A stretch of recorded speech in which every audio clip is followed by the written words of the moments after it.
네, 여러분 안녕하세요. 잘 준비하고 계신가요? 오늘 영상은 지난 시간에는 이제 수업 실원에 대한 것을 보았고, 오늘부터는 면접에 대한 영상을 한 두세 개 정도 다뤄볼 예정입니다.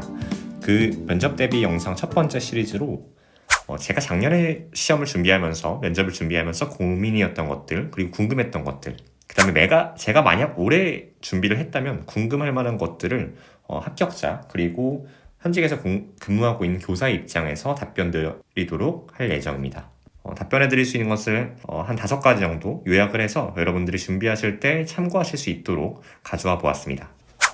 첫 번째는 학부모 민원 혹은 교권 침해에 대한 문항이 출제될 수 있지 않을까 하는 고민입니다. 사실 올해는 서희초등학교 문제를 비롯해서 여러 가지 문제들이 나왔기 때문에 충분히 고민할 만한 이야기라고 생각이 되는데요. 저에 대한 생각은 저는 솔직히 과연 이 주제를 건들 수 있을까라는 생각이 듭니다. 물론 최근에 아동복지법이 개정되었기 때문에 일부 변화는 있긴 했지만 사실 근본적이고 명확한 해결책은 아직 나오지 않았습니다. 그렇기 때문에 과연 이거를 임용시험 문제에서 건들 수 있을까라는 조심스러운 생각을 해봤고요. 하지만 100%는 없죠. 그래서 만약에 출제가 된다면 이 역시 저는 신규교사 혼자 상담을 하고 갈등을 해결하라고 보고 이런 것보다는 함께 동료 교사나 선배 교사와 함께 이 문제에 대해서 해결하던가 문제가 심각해진 경우에는 행정적으로 해결하는 방법 역시 고민해보는 것, 이게 이제 답변에 도움이 되지 않을까라고 생각합니다.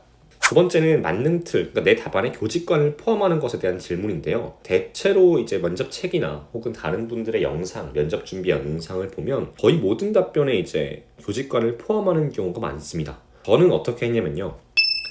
사실 저는 모든 답변에 교직관을 포함하지 않았습니다. 실제로 임용시험 면접에서는 거의 저는 교직관을 안 썼던 것 같아요. 그럼에도 제가 친 지역에서 평가자분들은 한두 명 빼고 거의 만점을 주셨어요. 제가 교직관을 매 문항마다 쓰지 않았던 이유는 이게 가장 근본적인 이유인데 시간이 부족할 수 있습니다. 구상할 때도 사실 시간이 그렇게 넉넉하지 않고요. 답변할 때도 시간이 넉넉하지 않습니다. 특히 일부 지역은 즉답형 문항이 있기 때문에 거기에서 쓸 시간을 남겨두려면 앞에서 쓸 시간이 그렇게 충분하지 않거든요.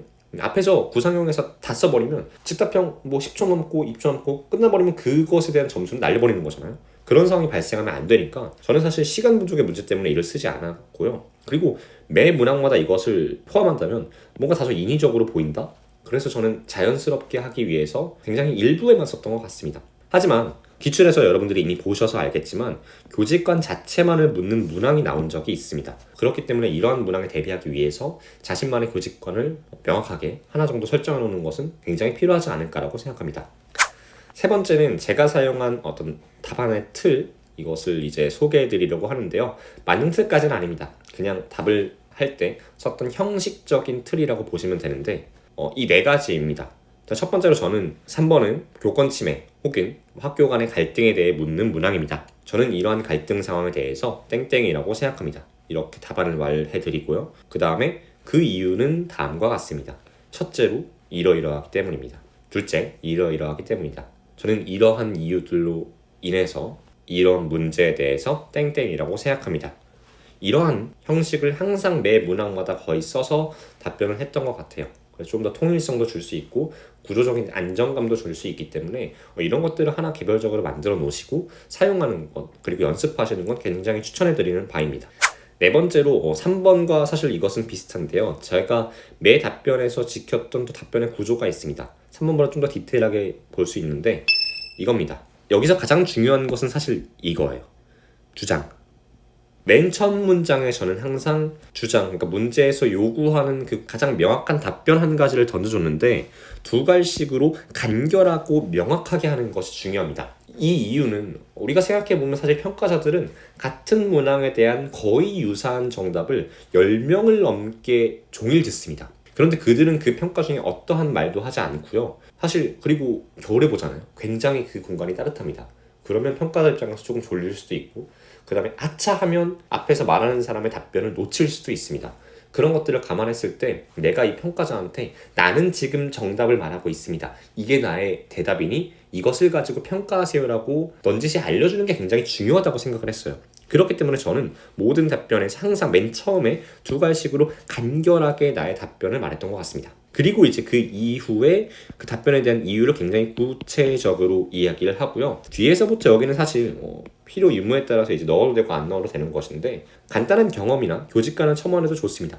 그런데 이제 이런 것들은 상황에 따라 제외로 좋다라는 것. 그 다음에 이제 마지막으로 내의 이런 답변을 내가 내년에 학교에 가서 어떻게 적용할 것인지 그 학교에서의 적용까지 한두 문장 정도 붙여주면 저는 굉장히 구조적으로 깔끔하고 그 다음에 제일 중요한 평가자가 알아듣기에 굉장히 명확한 답변이 되지 않나 라는 생각에 저는 이렇게 답변의 구조를 만들고 매 문항마다 시험장 안에서도 이 답변의 틀로 답변을 했습니다.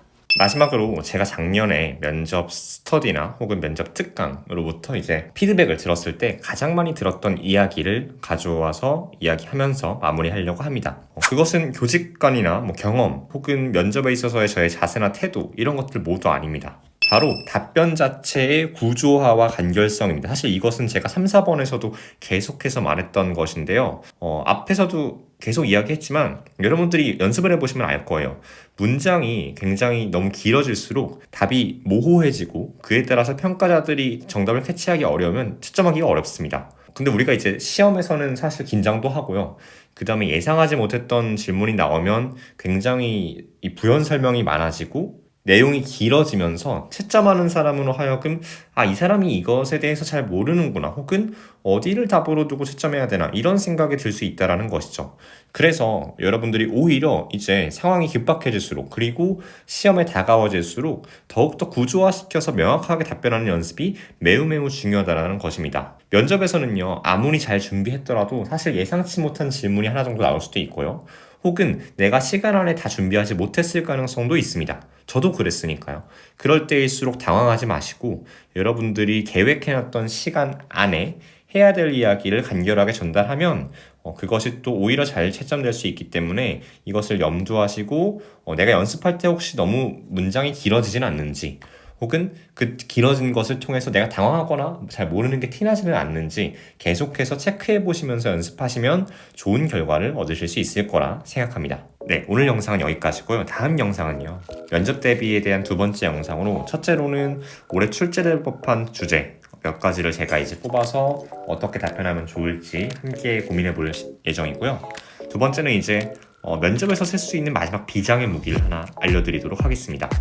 마지막으로 도움이 되었다면 구독과 좋아요를 누르시고 앞으로도 계속 이명과 관련해서 저의 도움을 받으셨으면 좋겠습니다. 감사합니다.